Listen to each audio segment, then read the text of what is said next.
there's something about the era of the wilds that I think we've missed. In the muddlebuds of arguments about founding and refounding, we've almost missed one of the most core parts of the story of courage. Courage is daring to hope.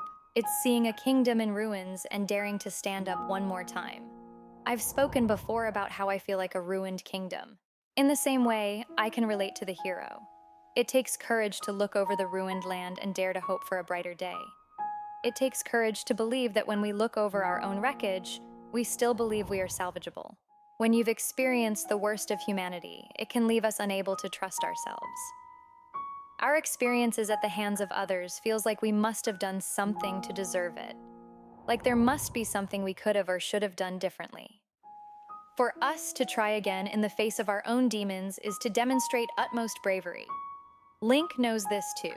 He bears an enormous burden on the back of numerous successes and defeats by those whom he shared the soul of the hero.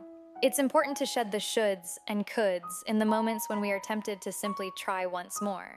After all, the shoulds and coulds are merely voices placed in our own psyche by those who doubted our abilities to start with. After all, if anyone else had the answers, they would be the ones in our shoes. Sometimes courage can come from others by proxy, but I've found that it is fickle and ephemeral at best. There is something within us that burns deeply, that urges us to pick ourselves up and dust ourselves off. It urges us to leave our doubts on the ground, replacing them in our hands with a sword and shield to try and face our greatest threat by ourselves. While others can aid us with fairies and medicine, the real work that we need to do is something that no one else can do. It requires us to admit that we can't live up to the expectations of others, that we have our own darkness deep inside, and that our hardships may not be our fault, but that they are ours to fix. It requires us to show up for ourselves and to disrupt the cycle of self-abandonment in the face of our pain. Day by day, we grow stronger and we can handle more and more. At first, our tools for self-development look like sticks and stones. This is not a time to lose heart and compare our journey to others, though. This is our time to find our way to the next set of tools.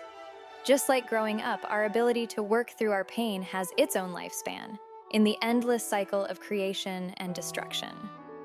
Before we know it, we stand at the pedestal once more, ready to test our mettle. Courage in the right moments can demonstrate our immense power and open doors that we never thought possible.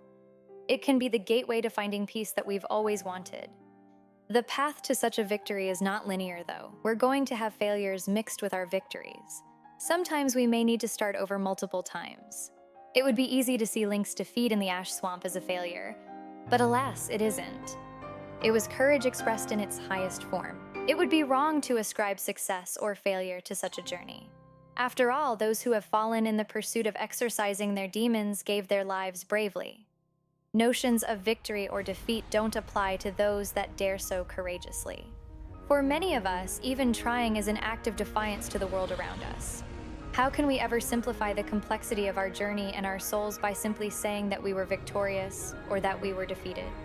No, the victory or defeat are not the outcome. We are victorious even in the moments when we're laying on the ground, nearly dead, debating whether to get back up once more. When we show up for ourselves, that courageous act on its own is a message to the deepest parts of us, that we're trying our best not to let past become prologue. Victory or defeat, those outcomes were never up to our demons anyway. Whether you're just starting on the great path towards knowing yourself, or if you're in the darkest part of your journey, I am glad you're here. In the final hours of 2024, I hope that you can find a moment to reflect on your year and to find the courage to pick yourself up, dust yourself off, and try once more.